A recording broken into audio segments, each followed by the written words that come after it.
വിഭാഗം സർക്കാർ ജീവനക്കാരുടെയും അധ്യാപകരുടെയും ഒക്കെ പണിമുടക്കാണ്. ഈ പണിമുടക്ക്, അതായത് നമുക്കറിയാം, അവർ ജീവനക്കാർ ഉന്നയിക്കുന്ന പ്രധാനപ്പെട്ട പ്രശ്നമെന്ന് പറയുന്നത് അവരുടെ ശമ്പള പരിഷ്കരണം, ഒപ്പം തന്നെ DA കുടിശ്ശിക അടക്കമുള്ള വിഷയങ്ങൾ, അങ്ങനെ ഒപ്പം ഈ മെഡിസെപ്പ് സർക്കാർ ഏറ്റെടുക്കൽ, അങ്ങനെ കുറേ കാര്യങ്ങൾ ഇതുമായി ബന്ധപ്പെട്ട് സർക്കാർ ജീവനക്കാർ ഉന്നയിക്കുന്നുണ്ട്. ഇവിടെ നിയമസഭയിൽ മുഖ്യമന്ത്രി നൽകിയ ഒരു ഉറപ്പ് നമ്മുടെ മുന്നിൽ നിൽക്കുന്നുണ്ട്.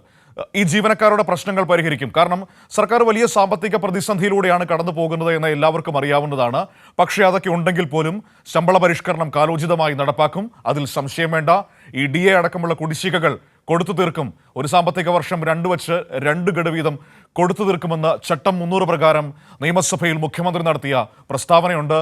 ഒപ്പം കഴിഞ്ഞ ദിവസം ഇവിടെ സെക്രട്ടേറിയറ്റ് എംപ്ലോയീസ് അസോസിയേഷന്റെ സുവർണ ജൂബിലി മന്ദിരം ഉദ്ഘാടനം ചെയ്ത ചടങ്ങിലും മുഖ്യമന്ത്രി പറയുകയുണ്ടായി, സർക്കാർ ജീവനക്കാരെ ഭരണ സംവിധാനത്തിന്റെ ഏറ്റവും പ്രധാനപ്പെട്ട ഭാഗമായി കാണുന്ന സർക്കാരാണ് കേരളത്തിലുള്ളത്. അതുകൊണ്ട് തന്നെ അവരുടെ പ്രശ്നങ്ങൾ പരിഹരിക്കും, അവരെ ഏറ്റവും അനുഭാവപൂർണ്ണം അവരെ ചേർത്ത് നിർത്തുകയും ചെയ്യും എന്നും മുഖ്യമന്ത്രി പറഞ്ഞതാണ്.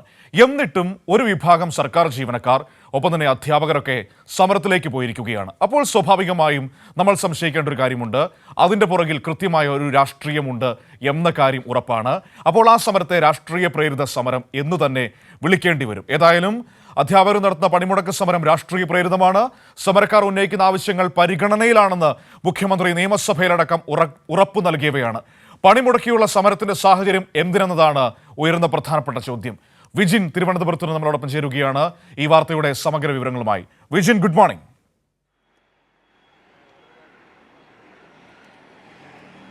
Good morning Manu. വിജിൻ, ഇപ്പോൾ ഒരു വിഭാഗം സർക്കാർ ജീവനക്കാരും അധ്യാപകരുമൊക്കെ സമരത്തിലാണ്, സമരം പണിമുടക്കുകയാണ് ഇന്ന്. അവർ ഉന്നയിക്കുന്ന ആവശ്യങ്ങളൊക്കെ നേരത്തെ പലവട്ടം സർക്കാരിന്റെ ശ്രദ്ധയിലേക്ക് കൊണ്ടുവന്നതാണ്. മുഖ്യമന്ത്രി വളരെ വ്യക്തമായി പറഞ്ഞതാണ്, സർക്കാർ ഒരു സാമ്പത്തിക പ്രതിസന്ധിയിലൂടെയാണ് കടന്നു പോകുന്നത്. പക്ഷേ അങ്ങനെയുള്ള പ്രശ്നങ്ങൾ ഉണ്ടെങ്കിൽ പോലും നിങ്ങൾ ഉന്നയിക്കുന്ന ആവശ്യങ്ങൾ ഏറ്റവും അനുഭാവപൂർണ്ണം പരിഗണിക്കും, അതിന് പരിഹാരമുണ്ടാകും. ചട്ടം 300 പ്രകാരം നിയമസഭയിലും ആ പ്രസ്താവന മുഖ്യമന്ത്രി നടത്തിയതാണ്. പക്ഷേ എന്നിട്ടും സമരവുമായി മുന്നോട്ട് പോകുമ്പോൾ അതിൻ്റെ പുറകിൽ എന്താണ്? ഇത്തരത്തിലൊരു പണിമുടക്കിയുള്ള സമരത്തിന്റെ ആവശ്യകത ഇന്ന് കേരളത്തിലുണ്ടോ?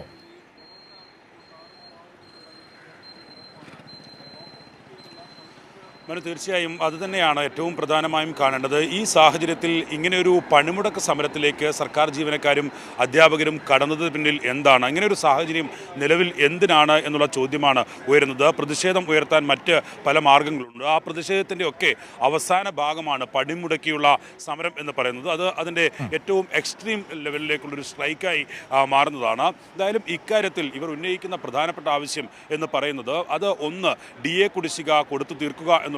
തീർച്ചയായും സർക്കാർ ജീവനക്കാർക്ക് DA കുടിശ്ശിക ഏകദേശം 8 ഗഡുക്കളോളം കൊടുക്കാനുണ്ടായിരുന്നു.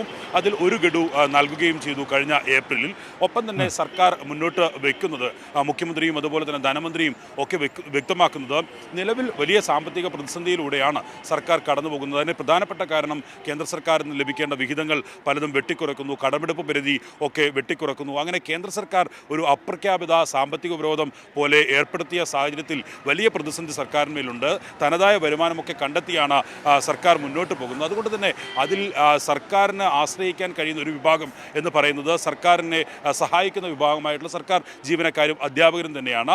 അത് കൊടുത്തു തീർക്കും എന്നുള്ള ഉറപ്പ് മുഖ്യമന്ത്രിയും അതുപോലെ തന്നെ ധനമന്ത്രിയും നേരത്തെ നൽകുകയും ചെയ്തു. അതിൽ ഓരോ വർഷവും 2 ഗഡുവായി ഈ വർഷം മുതൽ കൊടുത്തു തീർക്കും എന്ന കാര്യം ബജറ്റിലും ഒപ്പം തന്നെ മുഖ്യമന്ത്രി ചട്ടം 300 പ്രകാരം നിയമസഭയിലും നടത്തിയ പ്രസ്താവനയിൽ ഇക്കാര്യം വ്യക്തമാക്കുന്നുണ്ട്. പിന്നീട് ധനമന്ത്രിയും മുഖ്യമന്ത്രിയും ഒക്കെ ഇക്കാര്യം ആവർത്തിച്ചതുമാണ്. ഒപ്പം തന്നെ രണ്ടാമതായി ഇവർ ഉന്നയിക്കുന്ന മറ്റൊരു പ്രധാനപ്പെട്ട വിഷയം എന്ന് പറയുന്നത് ശമ്പള പരിഷ്കരണം നടപ്പിലാക്കുക എന്നുള്ളതാണ്. അതിൽ 2024 മുൻകാല പ്രാബല്യത്തോടെ നടപ്പിലാക്കണം എന്നുള്ളതാണ് ഈ സെറ്റോയും ഫെറ്റോയും ഉൾപ്പെടെയുള്ള സംഘടനകൾ ഉന്നയിക്കുന്ന പ്രധാന ആവശ്യം എന്ന് പറയുന്നത്. സംസ്ഥാന സർക്കാർ, പ്രത്യേകിച്ച് LDF സർക്കാർ ഇക്കാര്യത്തിൽ സ്വീകരിക്കുന്ന നയം എന്ന് പറയുന്നത് 5 വർഷം കൂടുമ്പോൾ നടപ്പിലാക്കുന്ന ഇത്തരത്തിലുള്ള ശമ്പള കമ്മീഷൻ രൂപീകരിക്കുകയും അതിൻ്റെ റിപ്പോർട്ടിൻ്റെ അടിസ്ഥാനത്തിൽ ശമ്പള വർധനവ് പ്രഖ്യാപിക്കുകയും ഒക്കെ ചെയ്യുന്ന സാഹചര്യമാണ് നിലവിൽ ഉള്ളത്. അത്തരം ഒരു രീതിയാണ് LDF സർക്കാർ തുടർച്ചയായി പിന്തുടരാറ്. അങ്ങനെയെങ്കിൽ കഴിഞ്ഞ ഈ 2012 കാലഘട്ടത്തിലാണ് ഇത് 2 വർഷം UDF സർക്കാർ വൈകിപ്പിച്ചത്. അതിൻ്റെ ഭാഗമായിട്ടാണ് ഇനി അടുത്ത വർഷമാണ് ഇത്തരത്തിൽ ഒരു ശമ്പള പരിഷ്കരണ കമ്മീഷനെ നിയോഗിക്കേണ്ട കാലാവധി. 5 വർഷം തികയുന്നത് ആ ഘട്ടത്തിലാണ്. അതുകൊണ്ട് തന്നെ ആ ഘട്ടത്തിൽ ഈ വർഷം അത് പ്രഖ്യാപിക്കും എന്ന പ്രഖ്യാപനം, അത്തരത്തിലുള്ള പ്രസ്താവന ഉൾപ്പെടെ മുഖ്യമന്ത്രിയുടെയും ധനമന്ത്രിയുടെയും ഒക്കെ ഭാഗത്ത് ഭാഗത്തുനിന്ന് ഉണ്ടാവുകയും ചെയ്തിട്ടുണ്ട്. ഇങ്ങനെ ഇവർ ഉന്നയിക്കാൻ പോകുന്ന ആവശ്യങ്ങളിൽ നേരത്തെ തന്നെ തീരുമാനമെടുക്കുകയും അത് പ്രഖ്യാപിക്കുകയും ഒക്കെ ചെയ്ത സാഹചര്യത്തിൽ നിലവിൽ അങ്ങനെ സർക്കാർ അനുഭാവപൂർവ്വം ഇക്കാര്യത്തിൽ പരിഗണിക്കുമെന്നും അത് നിയമസഭയിൽ ഒരു ചട്ടം 300 പ്രകാരം പ്രസ്താവനയായി നടത്തുകയും ചെയ്ത ഒരു സാഹചര്യത്തിലും ഈ സമരത്തിലേക്ക് കടക്കേണ്ടതിൻ്റെ ആവശ്യം എന്തായിരുന്നു എന്ന ചോദ്യം തന്നെയാണ് പല ഭാഗങ്ങളിൽ നിന്നും ഉയരുന്നത്. കഴിഞ്ഞ ജനുവരിയിൽ ഇതേ സമാനമായ രീതിയിൽ BJPയുടെ ജീവനക്കാരുടെ സംഘടന ഉൾപ്പെടെ സെക്രട്ടേറിയറ്റിൽ ഉൾപ്പെടെ ഒരു സമരം സംഘടിപ്പിച്ചിരുന്നു. പക്ഷേ അതിൽ കേരളത്തിലാകെ 5% താഴെയുള്ള ആളുകൾ ജീവനക്കാർ മാത്രമാണ് പങ്കെടുത്തത് എന്നുള്ളതും എടുത്തു കാണേണ്ടതാണ്. എന്നാലും സർക്കാർ ജീവനക്കാർക്ക് സംസ്ഥാന സർക്കാർ നേരിടുന്ന പ്രതിസന്ധി ഉൾപ്പെടെ അറിയാം. കോവിഡിൻ്റെ വലിയ മഹാമാരിയുടെ കാലത്തും ഒരു തരത്തിലുള്ള ഈ ശമ്പളം നൽകുന്ന കാര്യത്തിലുള്ള ഒരു കുറവോ പിന്നോട്ട് പോക്കോ ഒപ്പം തന്നെ മറ്റ് ആനുകൂല്യം നൽകുന്നതിലുള്ള ഒരു ബുദ്ധിമുട്ടോ ഒന്നും കാണിക്കാതെയാണ് സർക്കാർ മുന്നോട്ട് പോയിക്കൊണ്ടിരുന്നത്. അതുകൊണ്ട് മറ്റ് സാഹചര്യങ്ങളിൽ ഒക്കെ ശമ്പള വർധനവ് ഉൾപ്പെടെ കഴിഞ്ഞ ഘട്ടങ്ങളിൽ ഒക്കെ നടപ്പിലാക്കുകയും ചെയ്തിട്ടുണ്ട്. അങ്ങനെയുള്ള ഒരു സാഹചര്യത്തിൽ ഈ സർക്കാർ സംസ്ഥാനത്തെ ജീവനക്കാരുടെ എല്ലാ ആവശ്യങ്ങളും നിറവേറ്റിക്കൊണ്ട് പോകുന്ന ഒരു സാഹചര്യത്തിലും ഇങ്ങനെയൊരു സമരത്തിലേക്ക് കടന്നത് സ്വാഭാവികമായും രാഷ്ട്രീയ പ്രേരിതമാണ് എന്ന ആരോപണമാണ് NGO യൂണിയനും അതുപോലെ തന്നെ കേരള സെക്രട്ടേറിയറ്റ് എംപ്ലോയീസ് അസോസിയേഷനും ഉൾപ്പെടെയുള്ളവർ ഉന്നയിക്കുകയും ചെയ്യുന്നത്. അവർ തന്നെ ഇക്കാര്യം വ്യക്തമാക്കുന്നു. ഇന്നലെ ഈ സമരത്തിൻ്റെ പൊള്ളത്തരം പൂർണ്ണമായും എടുത്തു കാണിച്ചുകൊണ്ടുള്ള ഒരു ലഘുലേഖ എല്ലാ ജീവനക്കാർക്കും സെക്രട്ടേറിയറ്റ് എംപ്ലോയീസ് അസോസിയേഷനും ഒപ്പം തന്നെ NGO യൂണിയനും ഒക്കെ നൽകിയിരുന്നു. അതിൽ ഓരോ കാര്യങ്ങളും വ്യക്തമാക്കുന്നുണ്ട്. ഈ സംസ്ഥാന രൂപീകരണത്തിന് ശേഷം സംസ്ഥാന ജീവനക്കാരുടെ വിഷയങ്ങളിൽ ഏത് തരത്തിലാണ് LDF സർക്കാരും UDF സർക്കാരും ഇടപെട്ടതെന്നും സംസ്ഥാന സർക്കാരിന് ഏറ്റവും കൂടുതൽ കാലം ഏകദേശം 62ഓളം ദിവസങ്ങൾ നീണ്ടുനിന്ന സമരമൊക്കെ പ്രഖ്യാപിക്കേണ്ടി വന്ന ഘട്ടം ഏതാണ് എന്ന കാര്യം ഉൾപ്പെടെ വ്യക്തമാക്കുന്ന ആ കണക്കുകൾ ഉൾപ്പെടെ വെച്ചുകൊണ്ടുള്ള ഒരു ലഘുലേഖയായിരുന്നു ഇന്നലെ സെക്രട്ടേറിയറ്റ് എംപ്ലോയീസ് അസോസിയേഷൻ ഉൾപ്പെടെ ഇവിടെ നൽകിയിട്ടുള്ളത്, ജീവനക്കാർക്ക് നൽകിയിട്ടുള്ളത്.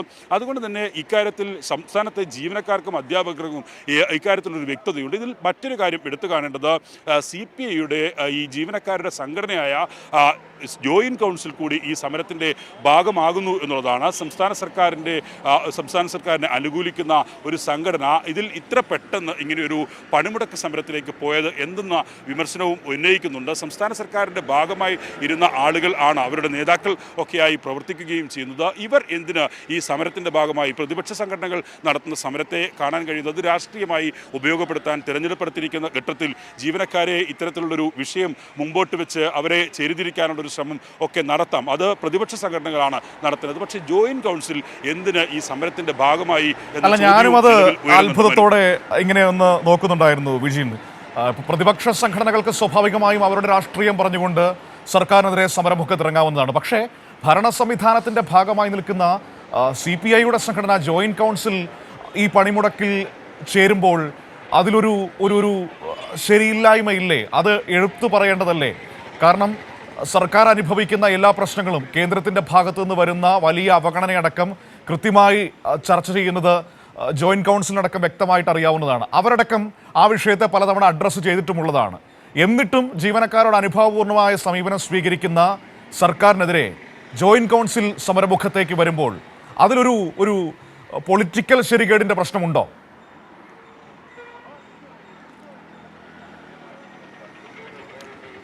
തീർച്ചയായും അതുതന്നെയാണ്. ഇതിൽ മറ്റ് സംഘടനകൾ, അതായത് പ്രതിപക്ഷത്തെ കോൺഗ്രസിൻ്റെയും മറ്റ് ലീഗിൻ്റെയും BJPയുടെയും ഒക്കെ സംഘടനകൾ പ്രഖ്യാപിച്ച സമരത്തെ ഒരുപക്ഷെ രാഷ്ട്രീയ പ്രേതം എന്ന് തന്നെ വിശേഷിപ്പിക്കാൻ കഴിയും. കാരണം ഈ തെരഞ്ഞെടുപ്പ് എടുക്കാൻ പോകുന്നു, അതൊരു രാഷ്ട്രീയപരമായ ഉപയോഗപ്പെടുത്തുക, സംസ്ഥാന സർക്കാരിനെതിരെ ഉപയോഗപ്പെടുത്തുക എന്ന അതിൻ്റെ ഭാഗമായി എന്നൊരു താല്പര്യത്തിൻ്റെ ഭാഗമായിട്ടാണ് അത്തരത്തിൽ അവർ സമരരംഗത്തേക്ക് ഇറങ്ങുന്നത് എന്നത് വ്യക്തമാണ്. പക്ഷേ ജോയിന്റ് കൗൺസിൽ എന്തിന് ഇക്കാര്യത്തിൽ സമരത്തിന് ഇറങ്ങുന്നു എന്നുള്ളത് തന്നെയാണ് ഉയർത്തുന്ന ചോദ്യം. അതാണ് ഞാൻ നേരത്തെ സൂചിപ്പിച്ചതുപോലെ ഈ സെക്രട്ടേറിയറ്റ് എംപ്ലോയീസ് അസോസിയേഷൻ ഉൾപ്പെടെ ഇന്നലെ നൽകിയ ലഘുലേഖയിൽ ചോദിക്കുന്നതും ഇത്തരത്തിൽ സർക്കാരിൻ്റെ ഭാഗമായി നിൽക്കുന്ന ആളുകൾ തന്നെ ഈ സമരത്തിൻ്റെ ഭാഗമാകേണ്ട സാഹചര്യം എന്താണ്?